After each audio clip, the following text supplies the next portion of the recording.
Love it here, and it makes me very proud to be able to talk to my guests today because when people ask me, and they often ask me to name a top five rapper of all time, I always tell them that I can't do it because everybody is equally important in their era.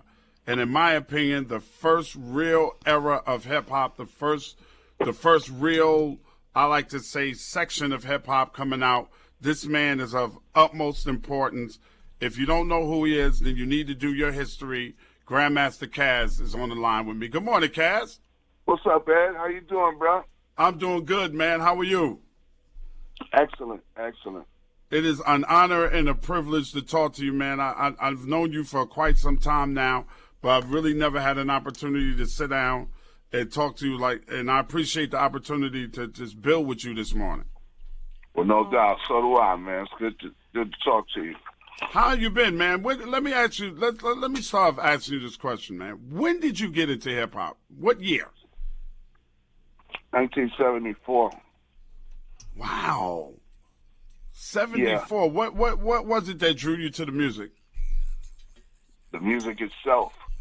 You know what I mean? I was always a fan of the music. And then when it came out in its rarest form, like around that time, you know, that really hit home with me and a lot of other people as well. Mm-hmm. So it was the dance at first, you know what I mean? The dance that was created by those break beats, you know, break dancing. So, you know, that was really kind of my introduction into the culture. In 1974, who was doing it? I mean, were you? I know for a fact, and I don't think a lot of people know that you were a DJ before you were an MC. Yeah, I was a DJ first. You know what I mean? And I picked up the ball from guys like DJ Hollywood and DJ Kool Herc.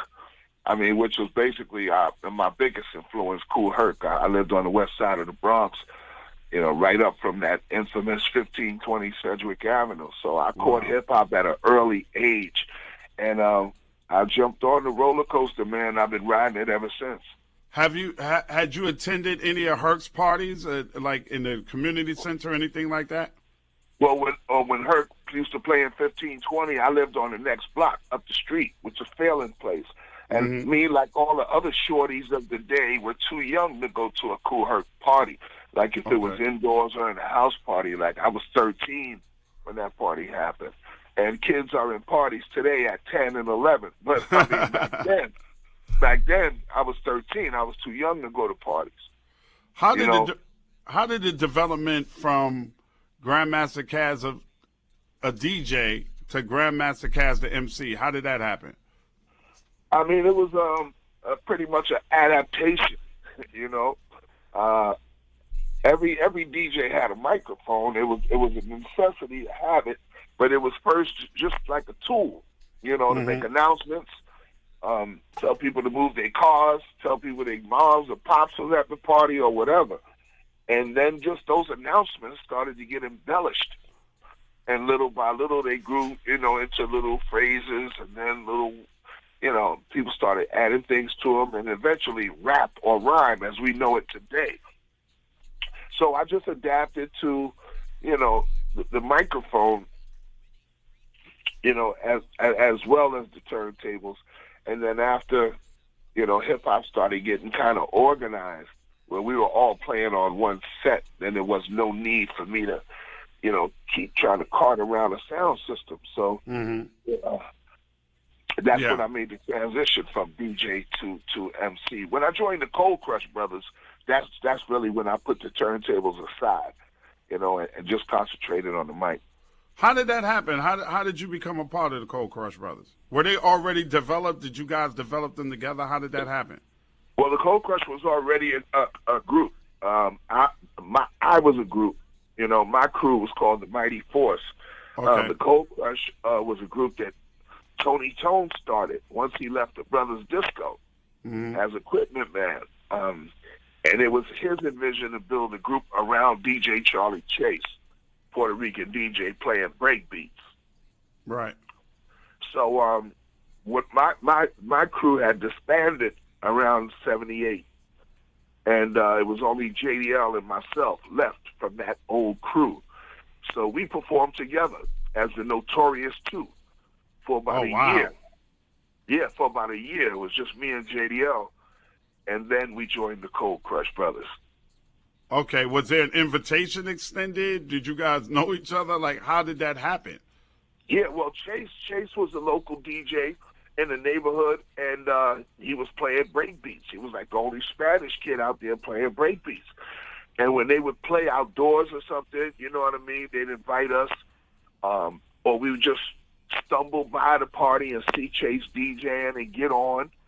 And so we developed a relationship. So by the time JDL and I were performing solo, Chase and them was looking for other MCs to round out their group, and they invited me. And I told them, all right, if JDL could be down, then I'll be down. And once they decided that, we became the Cold Crush that the world knows today. Yeah, absolutely. That is so dope, bro. Who were you listening to? Like give the people that's listening a little example of like what life was like then, you know, during those times. Like, was the Furious Five out? Like, who were you guys listening to? Who were you competing with? What was going on? Well, yeah, the Furious Five were our contemporaries. Okay. So to speak. They were the first, like, kind of marquee group, you can say, in hip-hop. The Funky Four was the first organized group. They had a manager. They had a full sound system. They had all their own microphones and all like that. So the Funky was in like that. The Furious Five grew from 3 MCs to 4 MCs to eventually 5. But they became the first powerhouse set of MCs out there. So they were pretty much the group to try to reach for. But groups like us, the Fantastic Five, you know, the Funky Four, the Treacherous Three, the Fearless Four, we were the groups of that era that kind of, you know, try to get that ball away from the Furious Five. Right, trying to knock them off their pedestal a little bit, huh? Yeah, pretty much, or get up on the pedestal with them. You know what I mean? Absolutely. I ain't got to knock you down to bring me up. That's right. That's very true. Who would you say were you guys' fiercest competition in them days? I know the Furious Five was like the marquee, but who gave y'all the most competition? We don't feel like we had any competition, but the people who gave us the biggest grief was the Fantastic Five. Oh, okay. Why? Well, because they were trying to emulate the Furious Five. Mm-hmm. Okay? And once the Furious Five gained such a, you know, like juice, when they started making records, they went on tour. Okay? We talking 79, 80, Furious Five is on tour with Cameo. Okay? With the Barcades, with Rick James. Okay? They had eclipsed that street level, you know, notoriety and had moved on to the next level. That left the street open for, you know, a top tier. So we were all vying for that top tier left open by the Furious Five and the Funky when they went on tour. Right. So the Fantastic Romantic Five was the ones that y'all were going against to get to that top tier of the streets. Yeah, because I would have to say that after the Furious Five and the Funky kind of moved on to the next level, the Fantastic Five was the next group, pretty much in succession. Okay, that was the next group that everybody thought was going to blow. Right. Until we came and upset they shit. Who do you think, if you look back on it now, from my perspective, when I talk about the first era of great MCs, people always ask me to do my top 5 of all time, and I tell them you can't do that because people are always equally as important in their era. In that first era, I have, in no in particular order, I have you, Mel, and Mo D. Am I correct? It's not for me to say if you're correct, but that's the general consensus, though. Yeah. That's not just you that feels that way. The pretty much whole generation, first, second generation, considers us those first 3 top-tier MCs, and I'm not going to dispute it. I wouldn't dispute it either, Caz. Was Mel the first person that you heard rhyming more in the way people rhyme today? Because from what I remember as a kid, that there was a lot of throw your hands in the air, a lot of nursery rhyme type of things going on. You know, we got tapes from Eddie Chiba, and we got tapes from this person and that person, Hollywood, you know, Wu-Tang, and all that. But was Mel the first person you heard just straight rhyme like that? No. Who was? I gotta be honest, see, we all had that disco style. Okay. We learned how to talk on the mic from people we heard talking on the mic. Right. And that was people like Hollywood and DJ Jones and, you know, the group that came before us. And every generation that got on that mic found their voice eventually. Mm-hmm. Okay, so everybody emulated that sound and that style until we all found our own voice.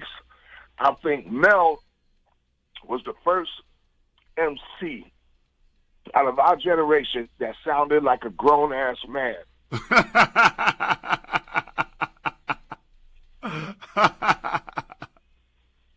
And that made the difference, right? That nigga Mel was, oh, shit. Hurrah! Hurrah! Exactly. And more so, I think Mel was the first one to find subject matter outside of the norm, outside of what everybody else was talking about, parties and this and that, and I look the best, and I got the most girls, and I got this, and I got that. Mel was like one of the first guys to venture outside of that conversation and talk about social issues. That's why I think he's so important as an MC, and that's the reason why I don't make a top 5, because I think people forget, or they too young to know which way hip-hop was going and what direction it was going, and how important Mel was to dip outside of the norm of I got class and style and I'm versatile and all that kind of stuff. Yes, I wholeheartedly agree. Mel made you, all right, put some substance in your shit now. Right. We've already told everybody to throw their hands in the air. What color was their jeans and all that shit? You know what I mean? It's time for some important commentary.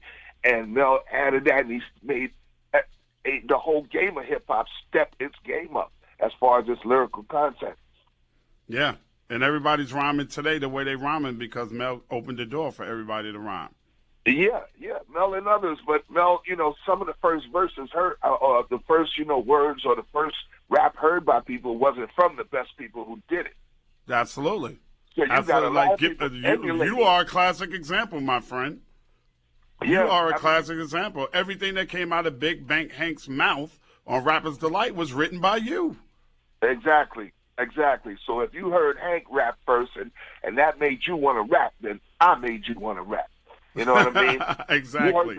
You heard Wonder Mike's. He was the first verse, that you heard on a hit record. Right. How many people is rhyming like hip-hop to hippity hip-hop? Not. But they rhyme like Hank, though. That's right. I mean, some of them rhyme like Master G. Some of them even rhyme like Wonder Mike. But I'm saying the point is, people's first examples of how to rhyme and what a rhyme sounds like came from, Sugar Hill, and then came from others like myself. The phrases that were so popular in Rappers Alike came from Hollywood. You know what I mean? The little one-off lines. You know what I mean? I'm in the dip. The ladies come from Raheem from Furious 5. So, their song was a compilation of what hip-hop sounded like from people who really did it. And however you got it, eventually you got it. So I'm glad about that. Yeah, absolutely. You guys opened the door for all of us to still be living our lives, man, and raising our kids and doing what we all had to do because of hip hop, and it's because of the foundation that you guys laid down a long time ago. You just got a book out now, and it's a book of rhymes. Why not write a book about the life of Grandmaster Caz? Why this book? Oh, that's coming. I'm working on that now. Okay. But my life is not over. I'm still life. I'm still creating memories. I'm still doing things. So the book of my life story is not over yet. Yeah. But I have enough lyrics to fill up many books. And what happened is that when I was shooting The Art of Rap, the Ice-T's directorial debut, we were filming here at my crib, and I actually wrote a rhyme while they were interviewing me. Mm-hmm. And when I finished it, the director was like, "Yo, your handwriting is impeccable." And I was like, "Thank you." And Ice-T was like, "That ain't nothing. You should see his rhyme books. All his rhyme books are in perfect penmanship. They all look like that." He was like, "What? Let me see a couple." And I pulled out a few of my rhyme books, and they all look like, perfect, scripted penmanship. So the guy was like, "Yo, you need to make a book. You need to make a lyric book, but not just the words, but your handwriting." So they photocopied a few of my rhyme books, and we put about 40 of them into a book, and it's called Written: The Lyrics of Grandmaster Caz. Yeah, it's dope too. I got a copy of it, and I started reading it. It's really dope. And on that subject, I wanted to ask you, what is the hardest part of writing a rhyme for you? Is it starting? Starting is the hardest part. Once I get that first line or that first idea, that first thought, everything else flows from there. And that's why my writing is so, uniform. Because I got it. It's all in my head, and I'm writing it in its full form. And every now and then, you'll see something where it's like, okay, there's a word here, and then you see words scratched out. That's something that I stopped and I was doing right on the spot. But most of my rhymes are complete thoughts, and when I write them, so I write them in their entirety. Oh, wow. So there's not a lot of time that you'll start a rhyme and then say, I'll finish this tomorrow. No. Sometimes. Wow. Lately more so than back in the day. But back in the day, once I write that first line on a page, I don't stop till the rest of that page is full. You know what? One time, Caz, I interviewed DMC from Run DMC, and a lot of the routines that Run DMC did was patterned after what you guys did, right? And DMC told me that because he always admired you, and he had all your tapes and everything that you guys were doing. And he said, when I wrote stuff like Here We Go, I envisioned myself battling the Cold Crush. When you write, do you write envisioning yourself battling somebody, or you just writing for the sake of, this is a rhyme that I thought of? A little bit of both. Because even if it's just a rhyme that I thought of, I want it to be better than something that somebody else will write. So if I got, so part of it is battle, with that battle mentality. And the other part is just, what do I want this to be about? And even if it has nothing to do with a battle, I want it to be dope enough to beat a battle rhyme. So my mentality is always, make it better than the next thing. Mm-hmm. I got to ask you this, bro. Who do you think is dope? Like, if somebody would say to you, who are the guys that you look to that came after you that you would say, wow, this dude is really dope? You just give me a couple. It ain't got to be a top 5 or nothing like that. Just people that came on that mic after you that you admired. So many people, man. So many people, from the people you know to people that you don't know. Okay. People who follow directly in the pattern behind me. Big Daddy Kane. Okay. I love Kane. When I heard Kane, I heard me. I was like, oh shit, this boy got it. You know what I mean? Right. Him, who changed the game. You know what I mean? He changed the game. Everybody was yelling. It's like, what's this slow shit? Like, what's this mellow kind of, groovy kind of jazzy kind of flow? That was Rakim. He changed the game. Right. KRS-One was another person who, he was more boisterous and more, you know what I mean? It's not so much what he's saying, it's how he's saying and it's his conviction with it. And then he started educating people. Right. You know what I mean? I know more about black history from listening to KRS-One than I do from going to school. Wow. That's deep. Okay? That's deep. And then many others, to follow, you know what I mean, from the old school to the new. I was just naming some of the notable people, you know what I mean, guys like Percy P and Lord Finesse, those underground guys who just keep that flow going. Big L was a genius, you know what I mean. And so these are the guys that kind of followed in the pattern that I set. And then when I see them, I see myself. I see the influence, you know what I mean, that I had on the next generation. Run DMC was the first, indication of that. When they came out, I saw us right there, and I saw Russell trying to build them into the mold of us. Right. You know what I mean? But try to keep them as their own individual self. Don't get lost in being the Cold Crush, but take that energy, take that drive, take what they do and how they do it, take that and use that. And I think that's why they part of the reason why they became so successful. Yeah, well, DMC did say he patterned his style right after the Cold Crush. He says that all the time. He gives y'all nothing but props, man. He said that's what he looked to. That's what he wanted to be. That's what he envisioned. He was like, the Cold Crush, I wanted to just crush everything and everybody the way they did, man. And is that a good thing or a bad thing? I think it's a good thing. It definitely is a good thing. But look how it inspired and motivated him. And Run. You know what I mean? I think D was more like into us and much, you know what I mean? Yeah. More so than Run. Run had his own experience of hip-hop DJing for Kurt, being around it. But D was just getting them tapes coming in from the Bronx and Brooklyn and stuff, and he gravitated toward us and towards our energy and our sound. And when you see Run DMC, you see a little piece of the Cold Crush right there. Absolutely. Absolutely, without the shadow of a doubt, man. The book is out right now. They can get it in the stores, Caz? Well, yeah, you can get it at Barnes & Noble, Amazon. I also have an audio version. Okay. So the book, this is the second coming of the book, you know what I mean? The book was released not too long after Art of Rap came out, stopped, discontinued, and then picked up again by Wahida Clark Publishing. Shout out Wahida. What up, sister? Yeah, Wahida, she, I did a little promo for her books. She's very, she's written a lot of books. Yeah, a lot of street lit. I love her books. Yeah, her book, my brother JDL was like, I read like 8 of her books, man, when I was up top. So, definitely. Yeah. So it was her idea to, breathe new life into the book, do an audio version of it. And so now I got like 40-some acapellas, you know what I mean?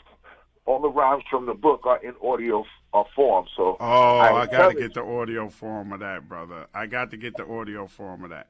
I encourage MCs, hey, see something you like, whatever, run with it. You know what I mean? DJs, remixers, put some beats under them ox, man, whatever, Yeah, absolutely. Do you think we will ever break ground on a hip-hop museum, bro? You know what? I hope that we do, but I hope that if we do and when we do, that it's a project that's sanctioned by everybody involved. You know what I mean? Uh-huh. I don't think somebody should just come out of somewhere and just open up a museum where, okay, well, the people in the museum are the museum. Right. That's the quintessential, way for this thing to happen. It has to empower, our community. It has to be a teaching tool and a learning tool for, generations to come through and learn about our culture. I think it should provide employment, for artists and for people involved in the culture that way. So I don't think a museum about hip-hop should be inclusive from a couple of people. I think it should be the community of hip-hop that gets behind this thing and are involved. And that's just how I feel about it. So, and should include more than just rap. Yeah. Graph artists and B-boys and everything. Hip-hop is something special. The culture of hip-hop is a collective. That's right. It's not just the one element that has marketed itself into this global entity. It's a part of a whole. Absolutely. So within the culture, every element is just as important as the other. The b-boy is just as relevant as the graffiti artist, who's just as relevant as the DJ, who is just as relevant as the MC. No one element should cancel the other out. Absolutely. I agree 100%, Grandmaster Caz. And if they ever decide to really do a hip-hop Hall of Fame, brother, you first ballot, and there's no doubt about that. Well, I mean, I appreciate that, and yeah, I feel that. But it's way more about just me. You know what I mean? It's about the community. It's about the era that created this culture. Okay? Yeah. Let's document our culture chronologically. Okay, let's start with the beginning and then work our way up through, and that's the only way that we'll have a comprehensive understanding of how our culture started, where it started, and where it went from there. Absolutely. Brother, it's always a pleasure talking to you, man. And soon, let's get in the same room and we'll talk about 4 hours. Oh, you already know, Ed. You already know. I love you, brother. Be well. Love you too, bro. Don't forget y'all written. All right? I'll see y'all soon. All right, Grandmaster Caz. I appreciate your time this morning, brother. Peace, Ed. Peace to your listeners. Peace, Ed. Peace.